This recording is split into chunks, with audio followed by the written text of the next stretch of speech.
ভোলার আমাদের বোন সাউদা সুমি তিনি পোস্ট করলেন, গ্রেফতার হলেন, প্রতিবাদ হলো, পরের দিন তিনি মুক্তি পেয়ে গেলেন। প্রশ্ন হলো, আইন তো সবার জন্য সমান হতে হবে।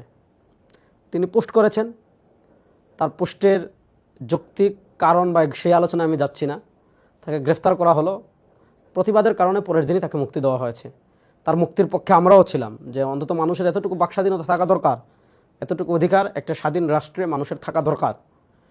প্রথম আলো ইস্যু আমরা দেখেছি। প্রথম আলো ইস্যু যেদিন শহীদ ওসমান হাদি শহীদ হন, সেদিন ছাত্র শিবির, এনসিপির নেতৃবৃন্দ ফেসবুকে উস্কানি দিয়েছেন, মানুষকে সেখানে হামলা করতে উৎসাহিত করেছেন, প্ররোচনা দিয়েছেন।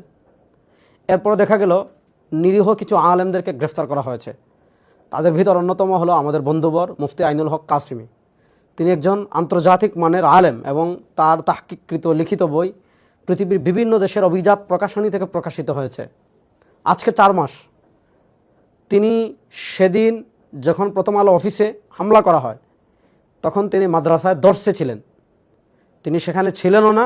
হামলাকালীন সময়ে তিনি মাদ্রাসায় দর্শে থাকার পরও শুধুমাত্র একটা পোস্টের কারণে তাকে গ্রেফতার করা হয়েছে এবং আজ 4 মাস থেকে তিনি কারাগারে বন্দী।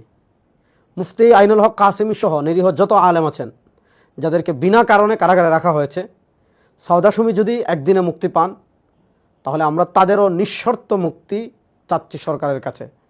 আইন সবার জন্য সমান হতে হবে। যাদের শক্তি আছে, আপনি তাদেরকে কিছু করলেন না, অথবা গ্রেফতার করলে পরের দিনই ছেড়ে দিচ্ছেন, আর নিরীহ আলেমদেরকে মাসের পর মাস কারাগারে বন্দি করে রাখবেন। এই বৈষম্য বাংলাদেশে আমরা আর দেখতে চাই না।